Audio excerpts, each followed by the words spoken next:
Reka nongere ngo ikaze mukunzi wa Davis Entertainment nkubwira ngo komeza ugira ibihe byiza aho waba uherereye hose abo mu Rwanda cyangwa sanze yarwo. Turagarutse mu makuru yacu rero tugenda tubagezaho y'imyidagaduro buri munsi. Amakuru yacu rero aribanda kuri izi ngingo z'ingenzi. Turaza kugaruka ku kuntu Diamond Platnumz yamaze kuba yararana na Zuchu ku isabukuru ye y'amavuko. Muri aya makuru kandi turaza kurebera hamwe uko Bruce Melody yasubije The Ben akomoza akubyo gutoroka, naho mu bijyanye n'ihatana rya Karisimbi Entertainment Award turaza kubabwira uko Bruce Melody, Rocky, Krisize na Aline Sano bakomeje guhatana muri iri irushanwa. Amakuru arambuye rero ni mu kanya. Diamond Platnumz yatunguye Zuchu amukorera ibirori binogeye ijisho mu rwego rwo kumwifuriza isabukuru nziza. Uretse kurara mu byishimo rero babyutse bajyana no gutembera. Tariki 22 Ugushyingo 2023 nibwo umuhanzikazi Zuchu ukorera umuziki muri Wasafi akaba n'umukunzi wa Diamond yujuje imyaka 30 amaze avutse. Akaba yarabaye rero umugisha ku muryango we, dore ko ari abanyamuziki ariko batari bamamara cyane nk'uko we yamamaye. Mu ijoro rero ryakeye kuri wa 25 Ugushyingo 2023 Diamond Platnumz yasohokanye na Zuchu barasangira barishimana mu rwego rwo kumwifuriza isabukuru nziza nk'umukunzi we bamaranye igihe. Ubwo rero bari bageze aho Diamond yateguye, bakiriwe n'umucuranzi wa saxophone wabacurangiye indirimbo z'urukundo zakanyujijeho cyane kandi zikunzwe. Akomeza rero gucuranga kugeza aba bombi basoje kuganira.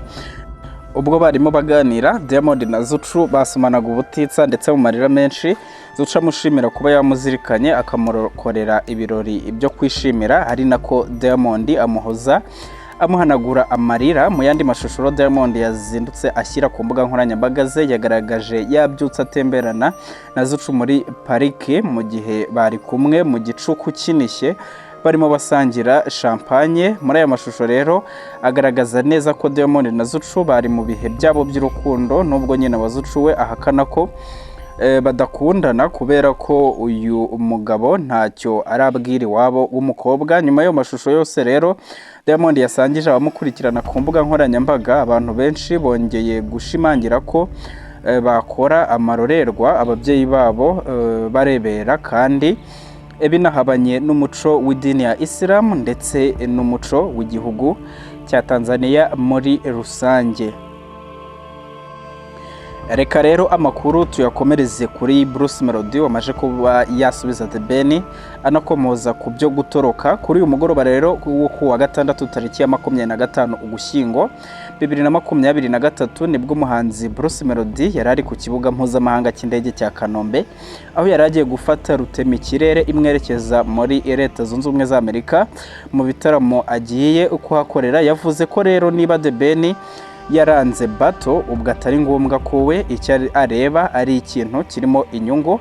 Mu minsi ishize rero The Ben nibwo yerekeje mu gihugu cya Canada mu gitaramo yagiye kuhakorera, ariko mbere y'uko agenda yavuze ko ibyo yumva bavuga ko bashaka bato hagati ye na Bruce Melody atari byiza. Yagize ati ubundi hateguwe igitaramo abafana ba The Ben na Bruce Melody tukabashimisha byaba byiza. Ijambo bato rero muryirinde kuko amateka y'igihugu cyacu yerekana ko ihangana ricamo abantu ibyiciro atari ryiza bitewe n'amateka y'igihugu cyacu.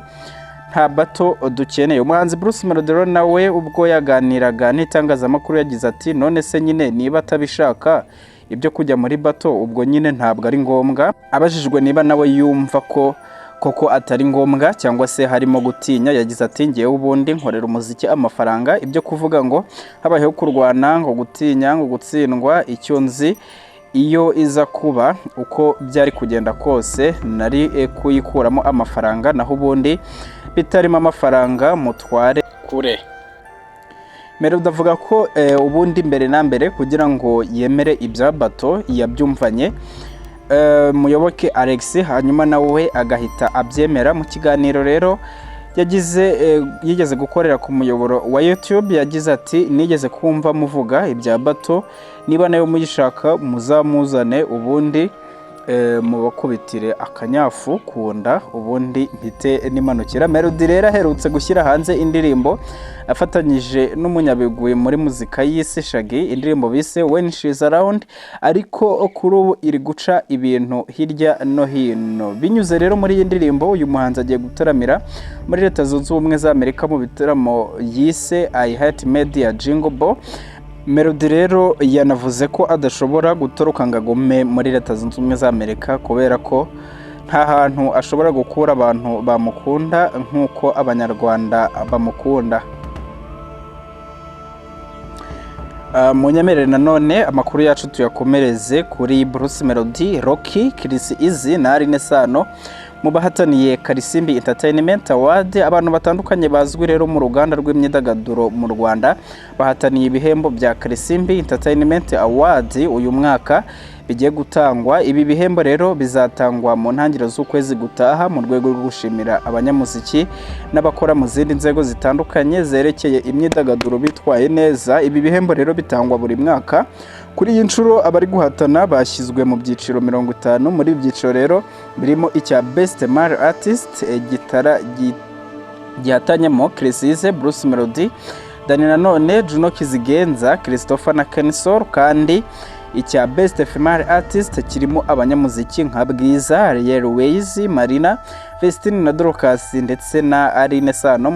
Mu cyiciro cy'indirimbo y'umwaka harimo igitangaza ya Juno Kizigenza, Bruce Melody na Kensol, Foi de Toi ya Element, Bruce Melody na Los Kana, Funga Macho ya Bruce Melody, Bana ya Shafi na Chris Easy na Confirm ya Dani nanone. Rocky Kibarabiranya rero ahatanye na bagenzi be barimo Junior Giti, Bida Great, Simba Gaheza, Senior Didier na VJ Films. Mu cyiciro rero cy'umusobanuzi mwiza w'umwaka. Gutanga rero ibi bihembo byaherukaga umwaka ushize aho byabaye ku munsi abakristo bizihizaho Noheli kuwa 25 Kuboza 2022 byabereye Kimironko. Icyo gihe rero abitabiriye basabwe kuza bambaye imyambaro y'umweru nkuko ababikurikiye kuri itariki ya 25 Ukuboza 2022 mwari mwabibonye. Reka rero ngushimira abanye natwe muri amakuru y'uyu munsi. Iyi ni Davis Entertainment, aribwo bwa mbere wakora subscribe kugira ngo tujye tubana buri munsi. Bye bye.